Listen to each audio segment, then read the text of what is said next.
I used to joke that I could vanish in front of my parents and no one would notice. It wasn't self-pity, it was just how things were. Some kids are the center of gravity in their families, pulling everything toward them. I was more like the air around that orbit, necessary but unseen. My older brother, Ryan, was the sun in our little universe. Everything revolved around him. He was loud, confident, perfectly molded for the kind of approval my parents understood. My mother, Linda, called him her golden boy, with the kind of pride that carried through her voice like a hymn. My father, Mark, didn't need to say much. The gleam in his eyes whenever Ryan threw a football or got another award said everything. I wasn't jealous, at least not in the way most people imagine. It was quieter than that, more like a dull ache that lingered over the years. I was the artsy one, the dreamer, the phase that never ended. When I got into a small but reputable art program in college, my mother sighed as if I'd just confessed to a mistake she'd have to clean up later. "You're too smart to waste your time painting," she said. "Maybe you'll grow out of it." I never did.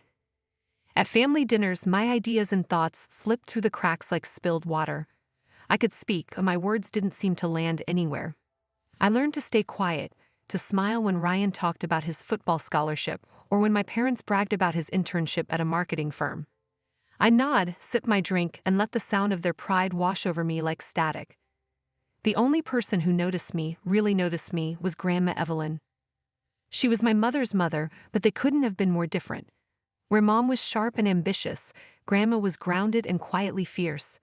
Her house smelled of lemon oil and old books, and there was always a half-finished crossword puzzle on the table. She built her life from the ground up after my grandfather died, investing in small properties before women could even get loans without a man's signature.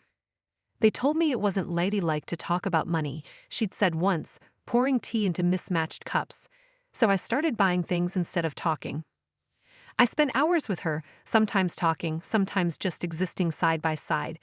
She'd tell me stories about the factory where Grandpa had worked before his lungs gave out, about how she turned the compensation money into something lasting. I loved listening to her. She spoke in facts, not fantasies, and every word carried the weight of earned wisdom. "People will overlook you until they can't," she told me once while trimming her rose bushes. "Quiet souls build loud legacies." At the time, I didn't fully grasp what she meant. It sounded poetic but distant, like something embroidered on a pillow rather than a lesson meant for real life. I nodded anyway, smiling because I liked the way her voice softened when she said it. When I turned 22, Grandma's health began to falter. Her hands shook more when she poured her tea, and her steps up the porch stairs grew slower. I started visiting her every weekend, sometimes after long work shifts, sometimes before dawn, just to check in.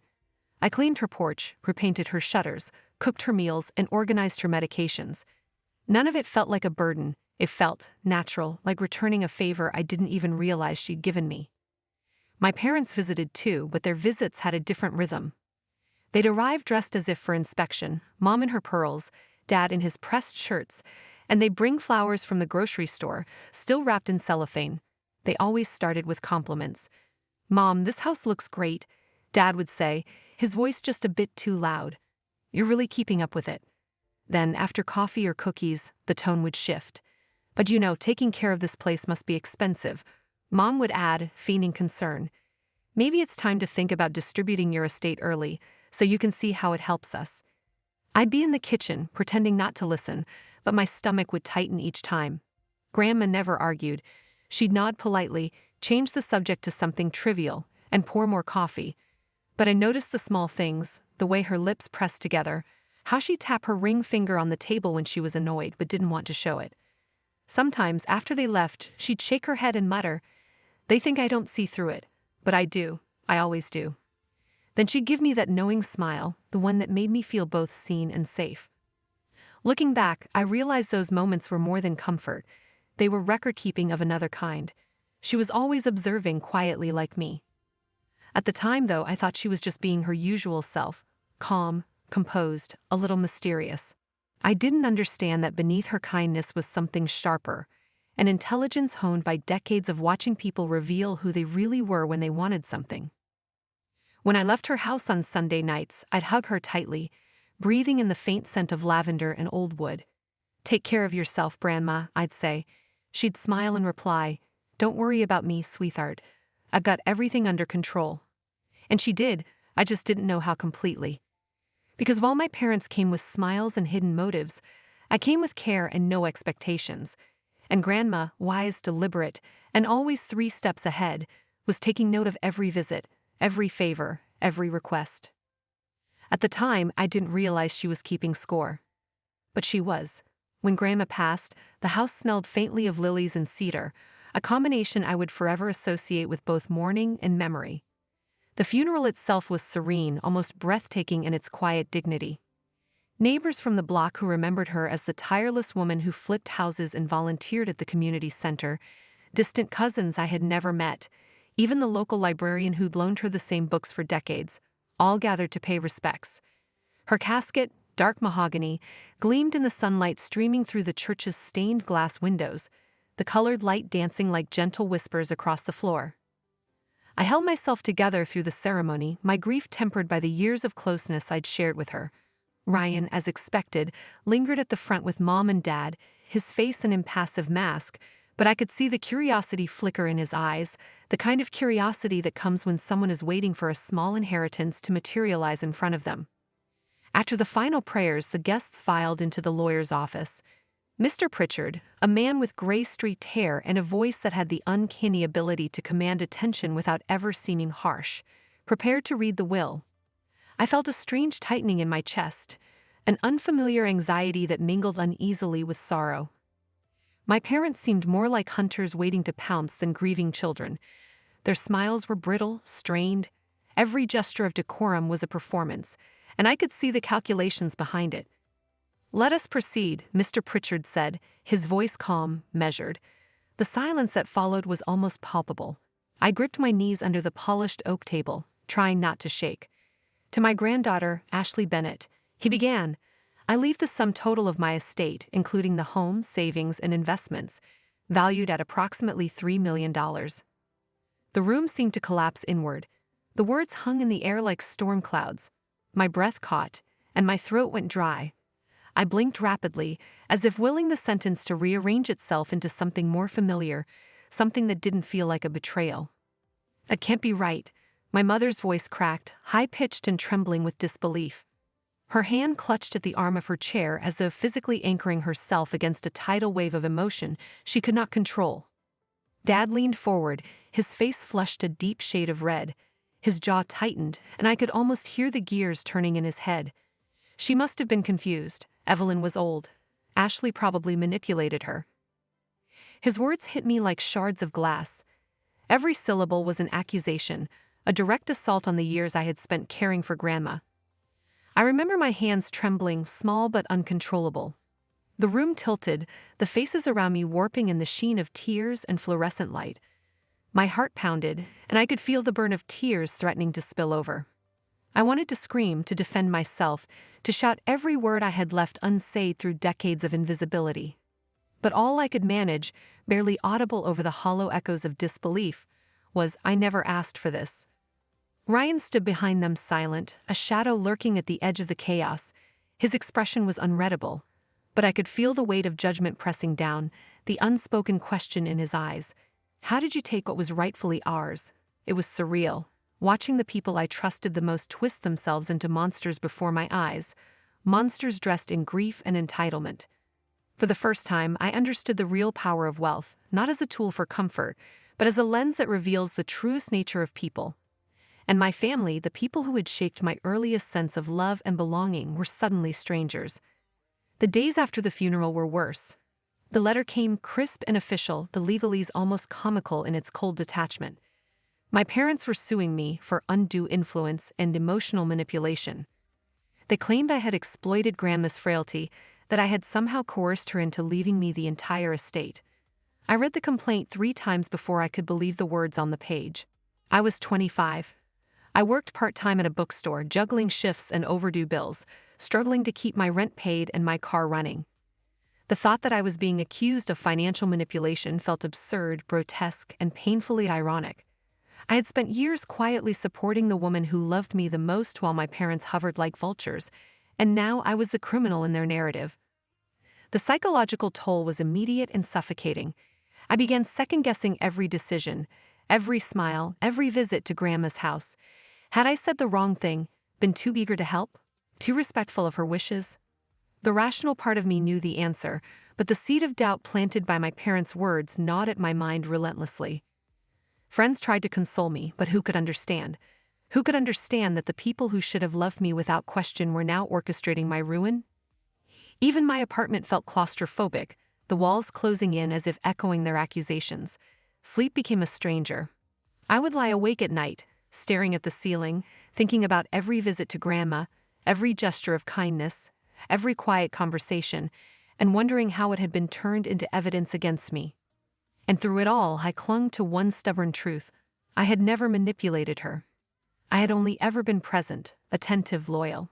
And somewhere deep down, I knew that Grandma had seen it too, had known it all along. That knowledge was a fragile lifeline, but it was the only thing keeping me tethered to sanity as the storm of betrayal and legal threats raged around me. The lawsuit nearly broke me. It wasn't just the legal papers or the looming court dates. It was the weight of being painted as a villain in the eyes of everyone who once mattered. I woke up each morning feeling hollow, like someone had siphoned out the air around my ribs and replaced it with cold lead. The world outside my tiny apartment seemed smaller, harsher, as though the shadows of my parents' accusations had followed me everywhere. The internet didn't help. Within days, whispers turned into threads, comments, and posts that spread like wildfire. Granddaughter steals inheritance. Greedy young girl manipulates her grandmother. Ashley Bennett ruins her own family. I saw my name over and over, attached to lies and assumptions that cut deeper than any courtroom cross-examination ever could. People I didn't know felt entitled to judge me, to rewrite my life story in their imaginations. I wasn't Ashley anymore. I was a cautionary tale. Even family friends, people who had visited Grandma's house for decades, people who had once smiled when they saw me, suddenly stopped calling. I could feel their avoidance in the curt replies to messages and the way their eyes flicked over me at the grocery store, like they were walking past a ghost. They believed the narrative my parents created, that I had manipulated, coerced, exploited. Every polite smile felt like a subtle accusation. Every door left unopened a reminder of how alone I had become. Ryan's testimony was the hardest. The thought of my own brother standing before the court and declaring that Grandma had started acting differently toward the end made my stomach twist. He didn't accuse me outright of malice, but his words implied a shift in her mind, an insinuation that I had played a part.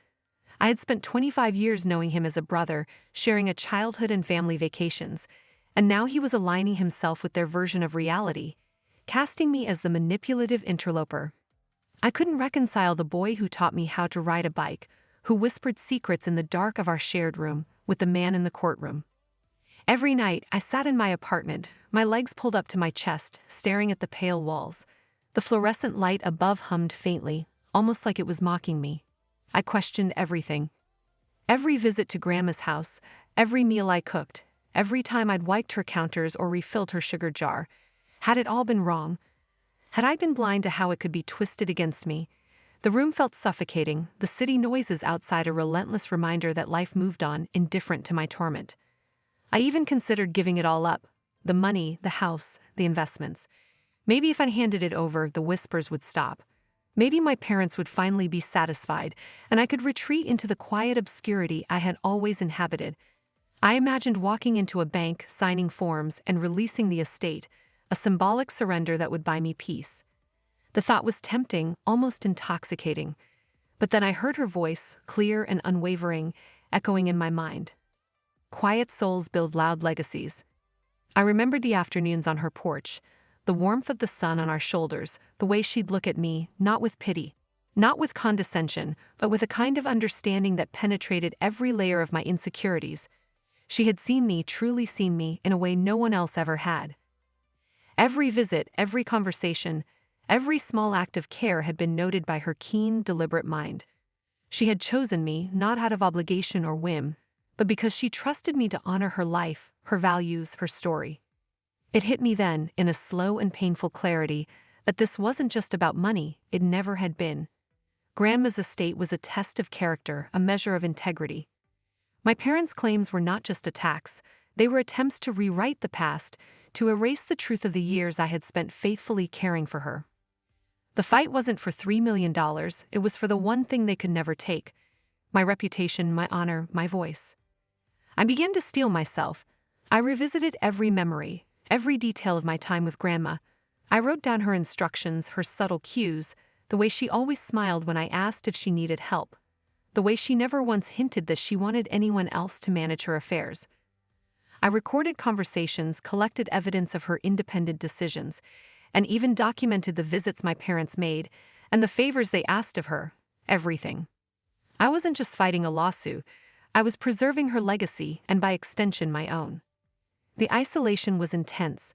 Friends who wanted to help often didn't know what to say. I couldn't share the intricacies of our relationship without risking it being misconstrued. And yet, amidst the sleepless nights and gnawing anxiety, I felt a quiet, stubborn resolve building inside me.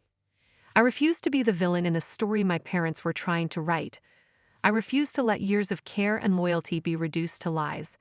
So I decided to fight, not for the money, not for the house, not for the validation of outsiders, but for the one thing that really mattered: my name, my integrity, the truth of who I was. I was invisible once, but now, for the first time, I intended to be seen. Fully. The courtroom was packed, the air thick with anticipation and tension. I sat near the front, hands folded tightly in my lap, my stomach twisting with a mixture of dread and quiet hope. Every tick of the clock seemed louder than the last, echoing against the polished wood walls like a drumbeat counting down to judgment. I had spent countless nights imagining this moment, facing my parents in court, defending myself, proving the truth, but now that it had arrived, it felt impossibly surreal. Mr. Pritchard entered with deliberate calm, his gray-streaked hair reflecting the overhead lights, his presence commanding attention without the need for a word. In his hands, he carried a thick black binder, its edges worn from handling, a symbol of the meticulous preparation that had taken weeks of work.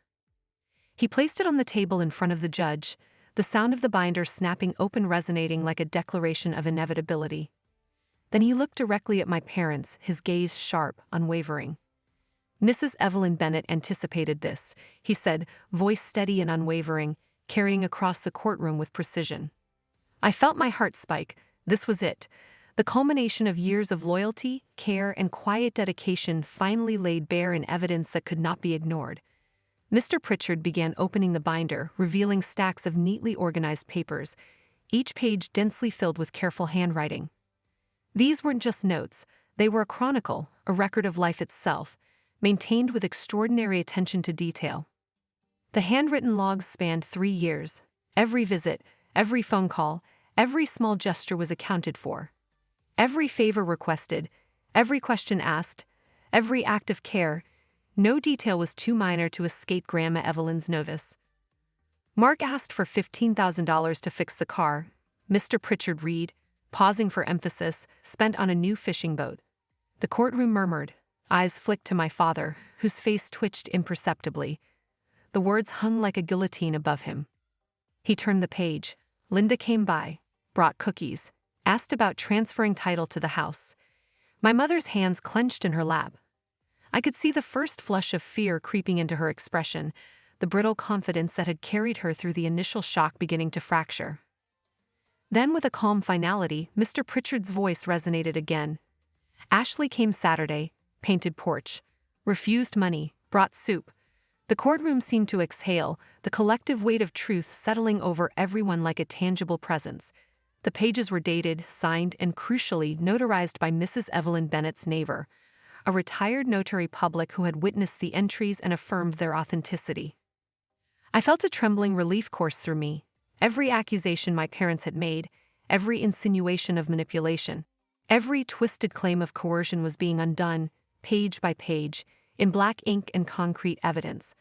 Their attempts to distort reality were no match for the meticulous records of a woman who had loved me unconditionally, whose vision and judgment had never wavered, even in the twilight of her years. The judge, an imposing figure whose calm demeanor had intimidated many in his courtroom, began reading portions aloud. He didn't just skim the evidence, he examined it, digesting each entry with an intensity that made even the murmurs of spectators fall silent. As he read, I watched my parents. My mother's face went pale, her lips parting in disbelief, her hands twisting uselessly in her lap. My father sank into his chair, eyes wide, the veneer of certainty stripped away, leaving only the raw shame and fear that comes from realizing one's duplicity has been fully exposed. The room was quiet as the judge finally looked up from the binder. This court finds that the claims of undue influence and emotional manipulation are entirely without merit, he said. The words hit like a tidal wave. Furthermore, the evidence demonstrates that the estate in question was entirely the independent decision of Mrs. Evelyn Bennett, recorded meticulously and notarized for verification. The court dismisses the case with prejudice. I felt my chest lift as if a weight I hadn't realized I was carrying had been removed. Tears pricked at the corners of my eyes, not from sorrow, but from vindication. The judge continued, his voice even but unmistakably sharp, directed toward my parents. Additionally, the court reprimands the plaintiffs for defamation, filing a frivolous lawsuit, and causing demonstrable emotional distress to the defendant. Let this serve as notice that such actions will not be tolerated by this court. The courtroom was still for a heartbeat longer, then a quiet ripple of acknowledgement spread through the spectators. Whispers of relief, admiration, and astonishment filled the space, but I barely heard them.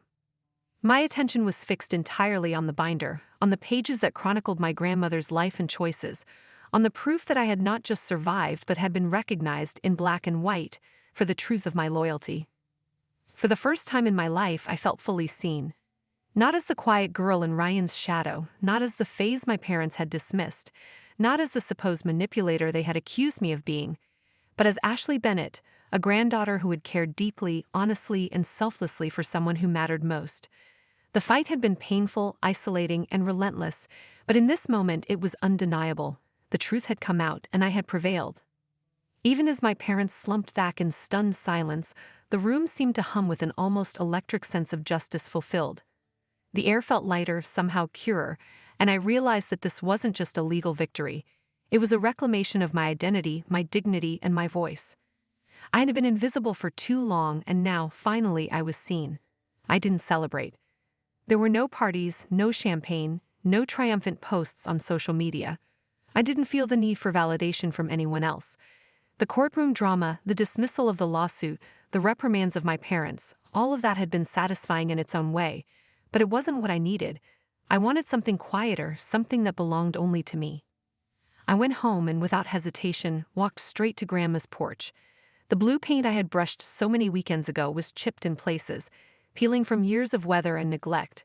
It smelled faintly of pine and old varnish, a scent that always reminded me of her laughter echoing across the yard. I sank onto the worn wooden steps, letting my hands rest on my knees, and stared at the uneven boards beneath me. Each chip, each crack, each imperfection felt like a memory pressed into the wood. Every scraped knee, every story she told, every day I had spent just being present. It struck me then, the money didn't matter. Not really. $3 million, a house, investments, it was tangible, yes, but it had never been the point. The point had always been this, the proof that I had mattered to someone who saw me for who I truly was, that every Saturday I painted her porch, made her soup, or listened to her stories wasn't invisible. That Grandma had trusted me, had counted on me, and had recognized my worth when the people who were supposed to love me the most could not. For years, I had felt like a shadow, a quiet girl who faded in the background of my parents' ambitions and expectations. I had internalized their dismissal, believing I was less, that I didn't belong in their version of the world. But now, sitting on that porch, I understood that my value had never depended on their recognition. Grandma had known it all along. I stood up slowly and walked through the house, running my fingers over the walls, the counters, the shelves she had curated with care. The air smelled faintly of old wood, ink from her ledgers, and a hint of the lavender sachets she kept tucked in drawers. I imagined her sitting in the corner armchair, knitting or reading, giving me that knowing smile when I brought her lunch. I realized that the house wasn't just bricks and paint. It was a testament to her life, and now to mine. I made a decision that day. I wouldn't just keep her home as it was. I would transform it, but not for profit or prestige. I wanted it to be a place that mattered, a sanctuary for those who, like me, had felt invisible. I turned the living room into an art studio, filling it with canvases, paints, and brushes. The walls became a gallery of stories, of voices that needed to be heard. I invited women from the community, women who had been overlooked, underestimated, or dismissed, to come here, to create, to share, to feel seen.